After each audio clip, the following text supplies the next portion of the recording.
This is Paratha, written by Tansu Philip. Cold open. Interior Redlands family home, guest bedroom night. Tala Thomas, 25, Indian-American woman, sits up in her bed, alert and paranoid as her boyfriend, Daniel, 27, white Jewish, is half asleep, comfortable under a huge blanket. Babe, you can't fall asleep. Sleep. She knows I'm weaker when I'm alone. She'll sense it. Babe. Suddenly a bump in the hallway, eerie music floats in. See? She's coming. A brief knock at the door before it creaks open and the music crescendos. A crack of lightning outside heightens the terror in Tala's eyes. Rupi Karula, 50 but looks 40, Indian woman, stands menacingly in the doorway wearing a tattered bathrobe. What are you guys doing in here? Back to reality, the music disappears. Rupi is no longer a looming shadow at the door, just an annoyed mom. Well, Mother, since it's nearly midnight on a Tuesday, clearly we are reading scripture. There's no need to be sassy. There's also no need to have a picture of white Jesus framed in your bedroom. I'm not here to discuss religion. Why are you here exactly? Tala turns and addresses the camera directly. Rupi and Daniel are frozen in place as Tala pauses them with her hand. Let's pause for a second and see what we're working with. My mom is currently trying to figure out if Daniel is asleep or not before making her next move. If he's awake, this is how it's gonna go. Rupi and Daniel reanimate as if nothing happened. I just wanted to make sure you guys were okay. Good night, Daniel. I hope you had a good day. I was really impressed with your work achievements, and you were telling us about how amazing. Daniel jumps out of bed to accept the flowers and hug Rupi. Thanks, Rupi. Good night. Good night, Daniel. Sweet dreams. Good night, Ma. Smash cut to Rupi walks out wordlessly. We rewind to where we stopped. Now let's see how this goes with Daniel asleep, which he is. I will. Is that Troy's blanket? Is this important right now? Is it his blanket? Hard of hearing already, Mom. You're 50. Is it his blanket? It's his blanket. You know he's particular. Rupi grabs the blanket covering Tara and Daniel and pulls it off, leaving them exposed in their pajamas. What are we supposed to use for? Keep warm with the knowledge that you're not stealing other people's things. Oh, and I threw out that disgusting pizza you made. It's been sitting in the fridge for weeks. It was starting to smell. Pizza? It was an apple pie. I baked it yesterday. Why would you? You don't need to be eating food like that. It'll make you fat. Rupi walks out with the blanket, leaving the door open. We have fun. End of cold open. Act 1. Interior Hospital, Kuwait, 1995 night. A sweaty 25-year-old Rupi, exhausted from giving birth, is holding her newborn baby, Tala. I was born in 1995 in Kuwait City, Kuwait. They're kind of protective over who gets citizenship in their country, which I have no idea why. It's not exactly Buckingham Palace. It's not even Dubai. But despite being born there, my birth certificate proudly lists my nationality as Indian. It also lists my name as... Tala. It's a strong name for a strong little girl. Rupi passes the baby to her parents, Papa, 50, doting Indian man, not unlike Santa, and Mama, 50, short and stout. Did I not assign Papa? She's beautiful.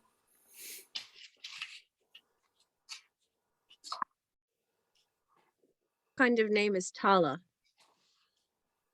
Obviously not an Indian one. Not that that stops people.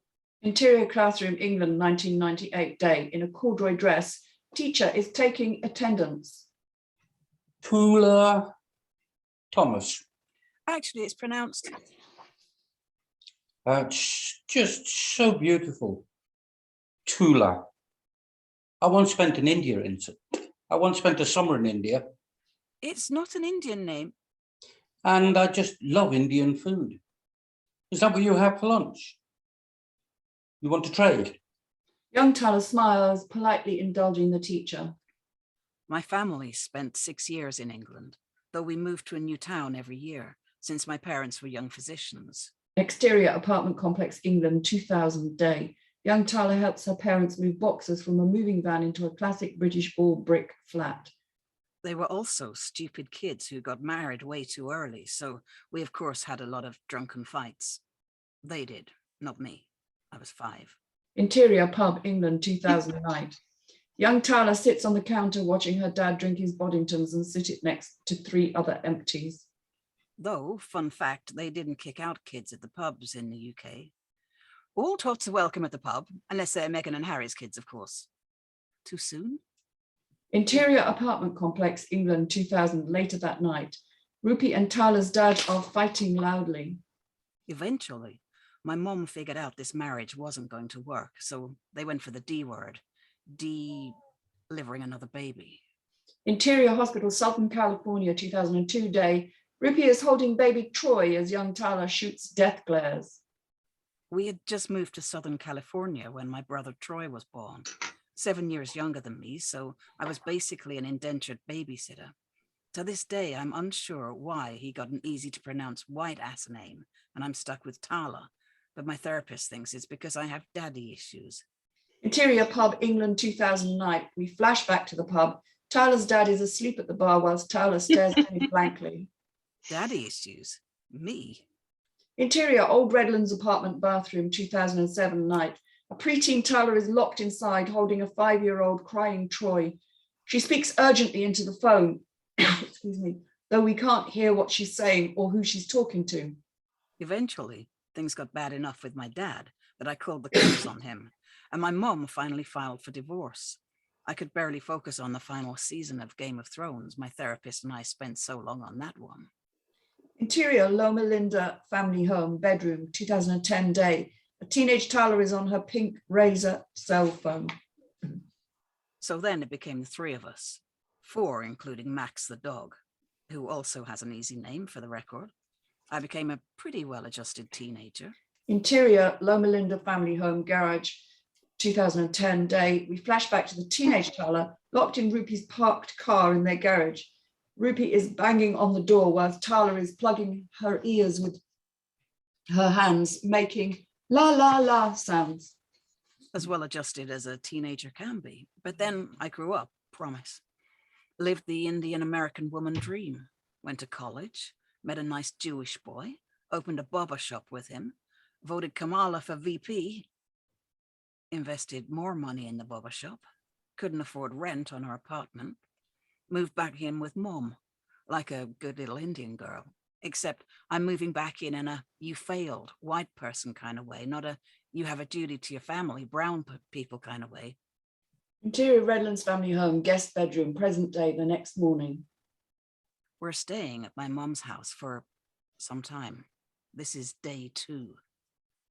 Interior, Redlands family home, Rupi's bedroom, moments later. Rupi's 2nd story master bedroom is massive but empty. Tala, What? come in here. A wiggle at the doorknob. It's locked. No, it's not. No, you're right. I just don't know how to open doors. I'm just going to stand here then. A frustrated Rupi gets up and unlocks the door with a key. See, it was unlocked. God, I'm just trying to get some work done. You're the one who called me in. Oh, right. Should we get plastic surgery? My neck looks weird. Rupi presses against her throat whilst looking in the mirror. You're just obsessed with how you look, which is even more exhausting for me than it is for you. I wish you were obsessed with how you look instead of obsessed with walking around naked all the time. It was one Don't know what time. accent I'm doing, by the way. Sorry. This always becomes Welsh, doesn't it? It was one time in my apartment. And who even walks into rooms without knocking first?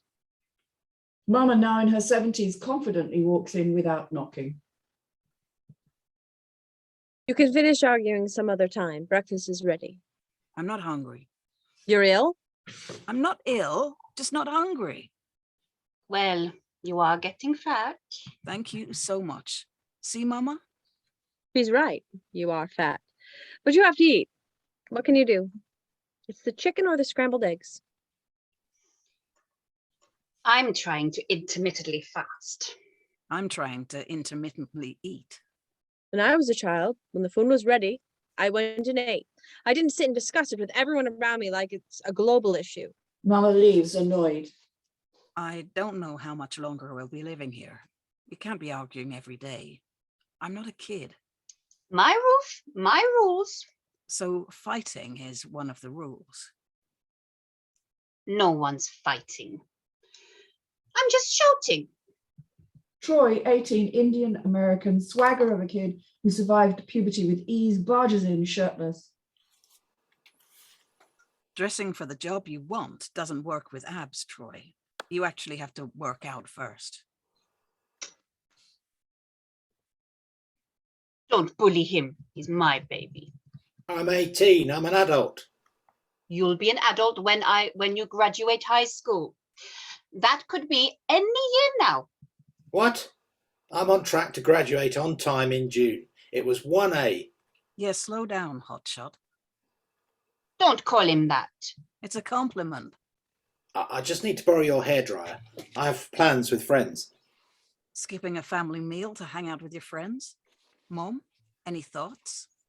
He's going to miss his friends when he goes to college in a few years. This fall. Seriously? You see that, right? That you treat him just a little differently. We're not supposed to fight for a week, remember? Breakfast is ready. And back one. Okay, I'm going to start with Ian this time.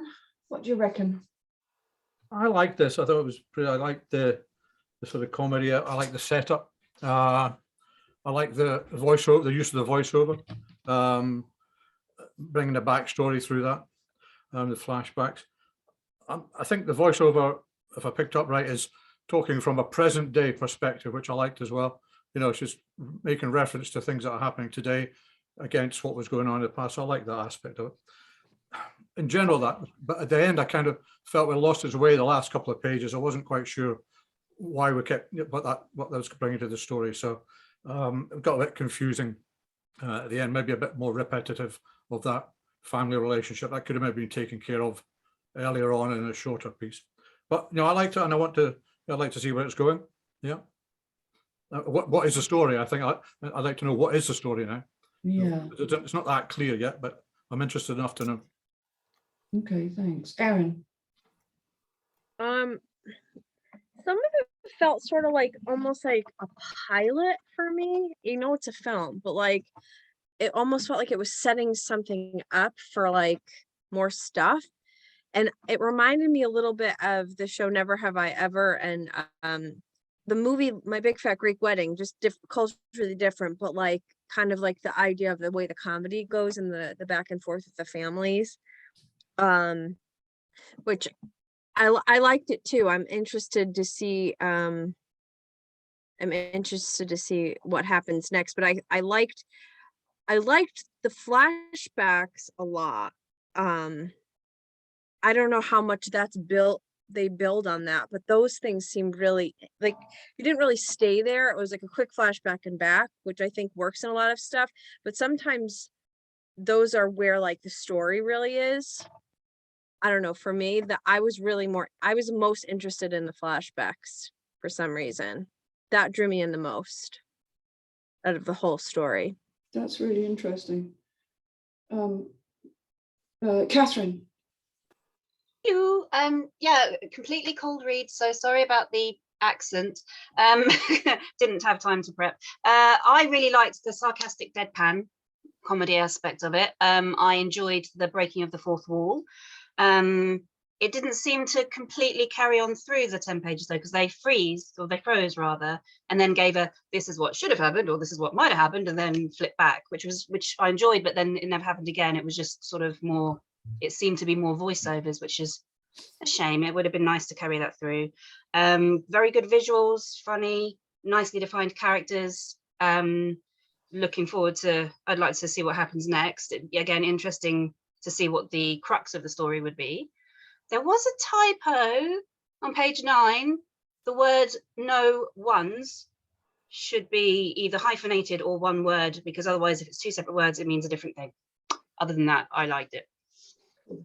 Thank you. John? Well, just to be contrary, see, you can see Willow's turned up. Just didn't grab me at all. Quite literally, just there was nothing about it made me want to go, oh, I'd like to watch more of that. It just didn't get. I literally just did not get it. Sorry. That's okay, not a problem. Who hasn't had a go? Emma? I liked it actually. I think, you know, it's nice when you get a sort of a good run with reading it. I think somehow you feel more pro it somehow if you're speaking quite a lot of it. Yeah, I like the idea that it could be, you know, about, I don't know obviously how much mama is going to be in it, but I like the idea of there being 3 generations of a family, because it's always quite fun when you see a grandparent thrown into the mix, because they cause all sorts of trouble, don't they? You know, they sometimes side with one generation, sometimes with the next, and yeah, I think they're allowed to do what they like, and that they can be good fun. Yes, I like the sort of theatricality of her freezing the action and saying it could go this way or it could go that way, and it'd be nice to see if that happens anymore, perhaps, because that was enjoyable. One tiny thing, in this country we tend not to say I'll trade my lunch with yours. We would say swap, wouldn't we? I think rather than trade. We clearly know whose story it is because she's getting the most to say and she's sort of controlling it, but I was thinking maybe there'd have to be lots of different actors to show all the different stages of her development, which might get a bit costly. But I also wonder whether perhaps there's going to be something with, she shows us something from her childhood. She says something as the grown-up, but these things could, you know, sort of have a bit of tension between them, not being exactly the same, not being congruent, you know. And she talks about her mother treating her really badly, and perhaps her mum wasn't, and she was being, you know, spoilt or something. So there might be some fun to be had in that unreliable narrator thing with her voiceovers. True. Who hasn't had a Stewart? Yeah, well, I really did quite like the international aspect of it. That it was set in America, and also there was a Kuwait scene and a London scene. I thought, okay, yeah, this could really travel in terms of a piece. And that was quite interesting in itself for me. I like the flashbacks. I thought it was quite Fleabag-esque, if I can use that word. It was kind of as you said before, breaking the fourth wall and voiceover stuff. It's been done before, but it's still effective. The generational thing as well, I quite liked, you know, as sorry, I've forgotten your name. Me? It's written in Emma, front sorry, of you. Emma. Sorry, I had to look at it quick. It's all right. Emma, yes, as you were saying, the dimensions of the generations, that was really nice. I did want to know a bit more about Daniel, and I was interested to know where that was going in terms of the Jewish shop and the relationship between Tala and Daniel. And it was kind of set up a bit, but it's not, you know, maybe that happens later. But I'm interested to know how that fitted in and where that was going, and whether that was a conflict, you know, an Indian American having a Jewish boyfriend, you know, was that done deliberately to upset the mother, or I don't know. You know, there's lots in there. I think you could dig around in. It came across as quite a lot of humble pie eating, which was quite nice. Yeah. So yeah. But generally, yes, I must admit I kind of laughed out loud when I first read this afternoon in a few places, and that was a good sign for me, that some of the comedy in it. So that was good. Yeah. Okay. So I'll be devil's advocate then. On page 5, they're in the pub. We're year 2000, and it says, fun fact, they don't kick out kids in the pubs in the UK. They bloody well do. Depends which officially. depends which pub you're in. Yeah. And I think back in 2000, it still wasn't like, you know, kids running around. Yeah. Like pubs were an adult's place, and you kind of had to ask permission to have your kids in the pub. What's that family one? That chain one? Maybe they're thinking that. What's it? Where you get really crap. Yeah, Wetherspoons. Really crappy food. That one. So that just made me think. Don't know. So that was really only a little niggle, really. I agree with what Emma said about the different range of ages needed for all the flashback scenes. That's just like a budgetary thing, isn't it? Really, more than anything. Yeah. I think it trotted along quite nicely, but my concern was that by the time we got to page 10, there'd been a lot of setting up and a lot of backstory told, and nothing happened. And at page 10, we still didn't know whose story is this, really? Is it her story? Or is she going to be telling a story about her mother or her grandmother? Or, I would just wanted to know exactly who it was we're talking about. Because the setup, I started to get annoyed slightly with the setup. I liked the pause bit. I think that was great. And again, I think that was a shame that she didn't continue that, because that would have been a great device, and maybe they do later on, I don't know. But the only other thing is that I do have a general anti-flashback thing in my head, I'm afraid. I know that this fits really nicely and it works out really lovely, but I was always told flashbacks are a very lazy way of telling a story and to avoid them at all costs if you possibly can. So I just have that running through my head, unless of course you're telling Memento. I was going to mention that actually. But I think if it's a story like that, then the flashbacks are the story. So I think you just have to be a bit cautious. I was just slightly concerned that there was an awful lot of exposition going on with her explaining stuff constantly. And is that going to carry on throughout? Because that could get quite wearing. Or are we actually going to get into a point where we have, a proper kind of relationships between these people and we see it develop and grow and etc. Don't know at the moment with these first 10 pages what's going to happen, but yeah, It's confident though, isn't it? It's confident writing, I think. Oh yeah, absolutely. No, I can't fault the writing. The writing is strong. No, not at all. Writing is strong, but it just didn't take me anywhere. And there was one thing that niggled me. It was instantaneous to me. It's a short line, but it was instantaneous to me that this was written by an American. The apartment that was brick built. Yeah. 99.9% homes in Britain are brick built. Yeah. But maybe I know in America they have sidings and things like that. They build their houses out of timber because they get blown away by tornadoes. Well, yes. Made of straw. It's neither here nor there, really, is it? No. Well, I mean, that was the completely cold. That's the first time because I've been busy with other stuff today. Unfortunately, I haven't had a chance to read through either of them, but that was making me laugh out loud. So I think there's some really good, well-written comedy in there. But that's, it's comedy is personal taste. So Yeah. Okay, brilliant. I like a bit of deadpan. Okie dokie. I will stop.